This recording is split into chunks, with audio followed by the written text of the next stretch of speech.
Did you know that every year Earth passes through the dusty trail of a comet that we see every 133 years? It's comet Swift-Tuttle, and those tiny bits, they hit our atmosphere at 200,000 kilometers per hour, turning into blazing meteors. It's the Perseids, one of the best shows in the sky. Wanna capture it? Let's plan it.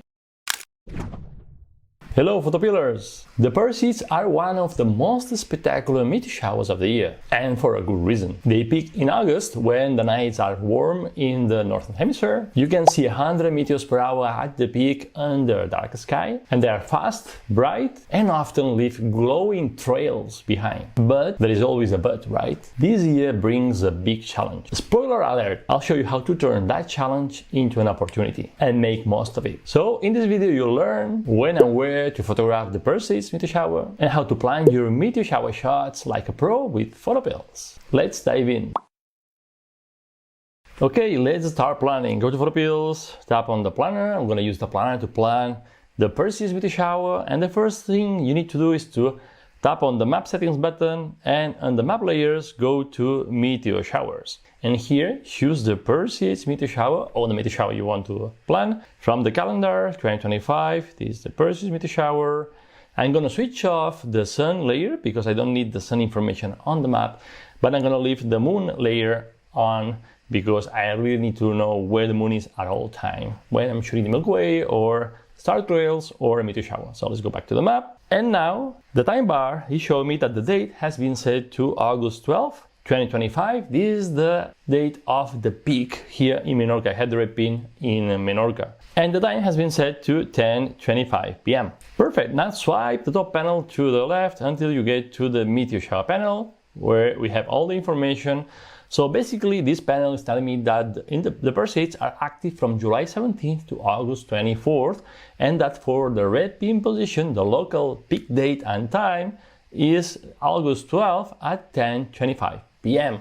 and that more or less in this case 20 meteors per hour are expected at the peak. And in a second you'll understand why the meteors per hour is so low. Well, it is so low because if you look at the time bar, you see that the moon is rising and is going to be above the horizon the whole night. And the moon phase will be, I'll have the moon phase on panel number 3 here. Moon phase is going to be 84%, which is pretty large. It's a pretty large moon that's going to be above the horizon the whole night. This is the reason that the peak time is so early at night. It's only at 10:25 p.m. And this is the big challenge, how you can use the moon in your favor in your shot. My recommendation is that you pick a really nice subject in a dark sky spot, the darker the better, and compose an amazing shot playing with the stars, your subject and the foreground. You compose the shot. And then as soon as it's nighttime, you start shooting, and you shoot for a whole night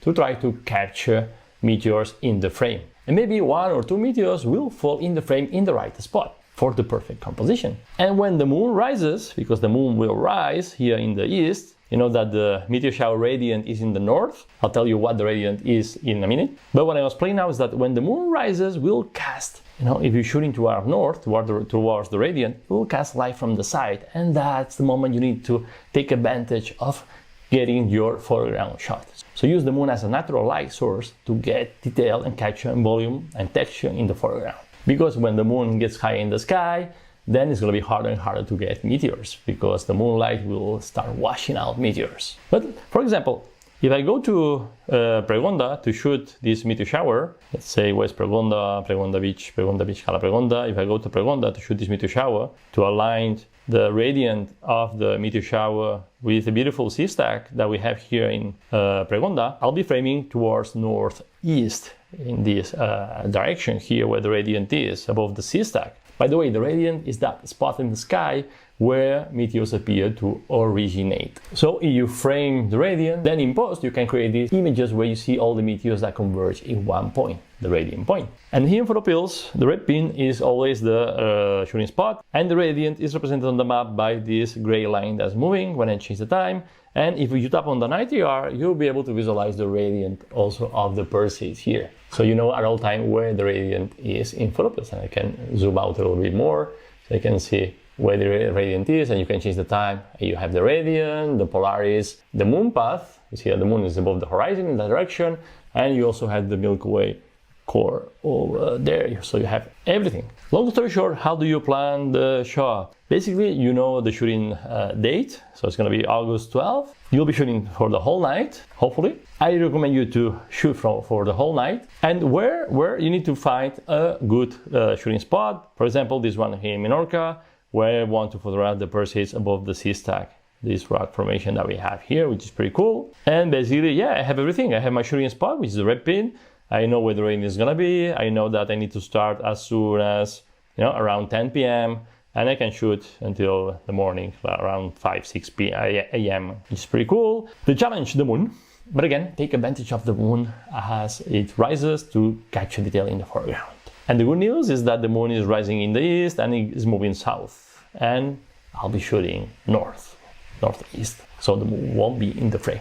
Okay, and now I could keep planning. I could just tap on the map settings button here and tap on the field of view tool to decide the field of view, what the focal length I'm going to use, and the camera. Tap on the camera here and use the Nikon Z6, for example, which is a full frame. And for a wide angle shot, I'm going to use a 24 or 14 millimeters. And I'll be shooting portrait and aligning. And basically here I have the field of view that is going to be capturing. So I know what's going to be in the frame and outside the frame at all time. Perfect. Nothing you can do is tap on save here and save a new plan. For example, Perseids 2025, and you save it. And you can also tap on more and action and share it via email or WhatsApp with a friend. And also you can add a calendar alert, an alert to your calendar, so you don't miss a shot. And this is how you plan the Perseus meteor shower. Have I convinced you to plan the Perseus this year? Let me know in the comments where you'll be capturing them from. And if you have any questions, drop them below. I'm here to help. And if you wish to learn how to photograph the Perseus meteor shower, I invite you to download and study well our super detailed meteor shower photography guide. I'm gonna leave a link to the guide in the description of this video and in the first comment below. Download it. And if you like this video, give me a like, subscribe, and I'll see you next Wednesday in another video. And remember that you have the power to imagine, plan, and shoot legendary photos. Bye!